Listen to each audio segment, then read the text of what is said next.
মূল কার্যক্রম। কি গো বুড়িমা, তুমি এই জল কাদার ভেতরে পদ্ম পাতা সংগ্রহ করছো? করবো না কেন, এই ঘরে তো আমিও থাকবো। তুমি কাজ না করলে বোধহয় তোমাকে থাকতে দেব না। তাতে কি, এটাই তো একটা আনন্দ। আমার ঘর আমি বানাচ্ছি, তোর সমস্যা কি? ঠিক আছে ঠিক আছে, তুমি কাজ করো। শোনো, যেভাবে মানুষজন এসেছে তাতে মনে হয় পূজার কথা শুনতেই হবে। আমিও সেটাই ভেবেছি। একটা কাজ করি, 100টা রুমের বাড়ির কাঠামোটাই করি, কি বলো? ঠিক বলেছ, ঘর যখন করছি ছোট করব কেন, বাড়তি জায়গা থাকলে কাউকে আশ্রয় দেওয়া যাবে।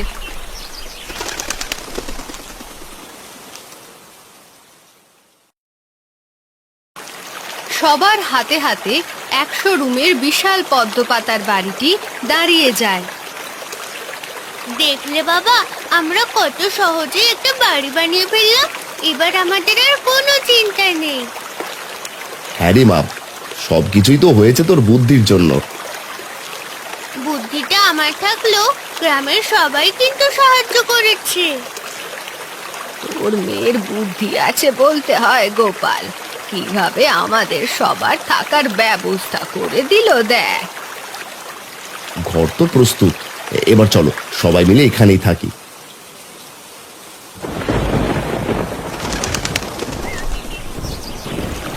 এর মধ্যে হঠাৎ করে জল বেড়ে যাওয়ার কারণে নবীনের সম্পূর্ণ ঘর জলের তলায় চলে যায়। ফলে আশ্রয়ের জন্য সে গোপালের শরণাপন্ন হয়। দূর, কি যে বলিস না, এটা তো গ্রামের সবার বাড়ি, তোমরাও তো থাকবে। কিন্তু আমি তো তোমাদের এই ঘরে তোমাদের সাথে কাজ করিনি। তাতে কি হয়েছে, আমরা তো ঘর বড় করেই বানিয়েছি, তোরাও থাকবি। ঠিক আছে দাদা, তোমার জন্য স্ত্রী সন্তান নিয়ে আশ্রয় পেলাম গো।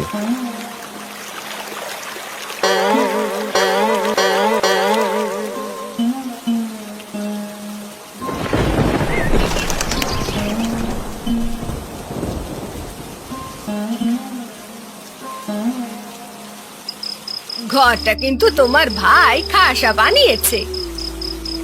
হ্যাঁ, দেখতেও যেমন চমৎকার তেমন আবার থাকতেও আরাম, ঝড় বৃষ্টিও লাগছে না। প্রথমেই যদি রাজি হয়ে যেতাম তাহলে আর লজ্জা পেতে হতো না গো।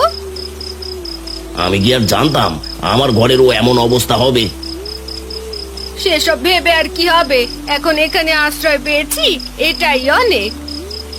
হ্যাঁ গো, আজকের দিন অনেক ধকল গেছে, চলো ঘুমিয়ে পড়ি।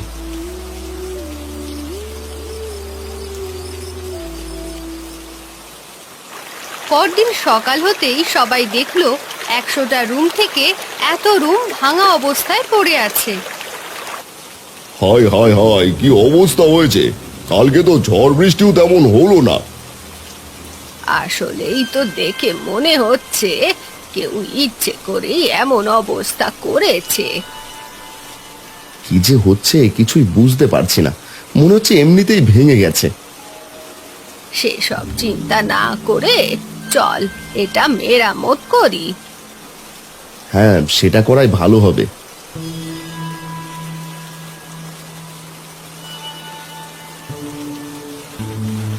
এভাবে কেটে যায় প্রায় 7 দিন। 7 দিনের প্রত্যেকটা দিনে একটা করে ঘর ভাঙতে শুরু করে। বাবু, কিছুই তো বুঝতে পারছি না, এমন কাজ কারা করছে। এবার কিন্তু আমার সত্যি সত্যি ভয় হচ্ছে।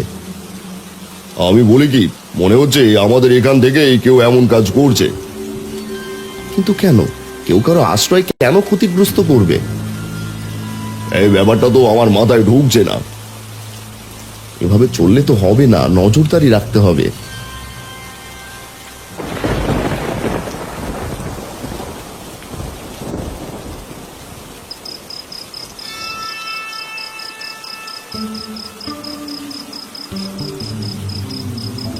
দিদি, তোমার কি খুব মন খারাপ? আজকে আমার সাথে খেলছো না কেন? দেখছিস না ঘরগুলো কেমন ভেঙে যাচ্ছে। ও, ওই ঘরগুলো, ওইগুলো তো আমার মা বাবা ভাঙে। মা বাবা মানে কাকা কাকি আবার কি করলো? মা বাবা বলেছে এটা একটা খেলা, তাই তো প্রতি রাতে আমিও বাবা মায়ের সাথে যাই। তাহলে এই ব্যাপার। সেই রাতেই পূজা সাবিত্রী এবং গোপালকে সমস্ত কথা জানিয়ে দেয়। কি সব বলছিস পূজা? কাকা কাকিমার নামে এমন কথা বলতে নেই। আমি যা শুনেছি সেটাই তোমাকে বললাম, একটাবার পরীক্ষা করে দেখতে ক্ষতি কি? দেখো, কার মনে কি আছে তা তো বলা যায় না, একটাবার পরীক্ষা করতে ক্ষতি কি? ঠিক আছে, তোমরা এত করে যখন বলছো আমি পরীক্ষা করব। পরের দিন রাতে গোপাল গ্রামের কয়েকজন মানুষ নিয়ে পাহারা দিতে শুরু করে।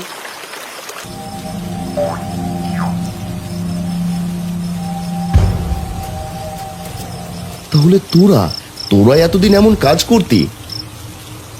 দাদা দাদা তুমি এখানে? আসলে আমরা তো এখানে এমনিতে এসেছিলাম, দেখতে এসেছিলাম ঘর কেউ ভাঙছে কিনা। চুপ, একদম চুপ। আমরা সবকিছু জেনে গেছি বলে এখানে এসেছি। এবার বল, তুই এমন কাজ কেন করলি? দাদা আমার হিংসে হয়েছিল, সবাই তোমাকে নিয়ে প্রশংসা করছিল বলেই আমার। ছি ছি নবীন, এই দুর্যোগের দিনে এমন একটা চিন্তা ভাবনা তোর মাথায় এলো? আমি বুঝতে পারিনি দাদা, আমাকে ক্ষমা করে দাও, আমাকে বের করে দিও না। ওকে ক্ষমা করো না গোপাল, ও আবারও এমন কাজ করবে। না না দাদা, এই স্ত্রী সন্তানকে নিয়ে কোথায় যাব বলো, আমি আর এমন করব না। শুধুমাত্র তোর স্ত্রী সন্তানদের মুখ চেয়ে তোকে এখানে থাকতে দিলাম, তবে খবরদার এমন কাজ দ্বিতীয়বার করলে ক্ষমা পাবি না।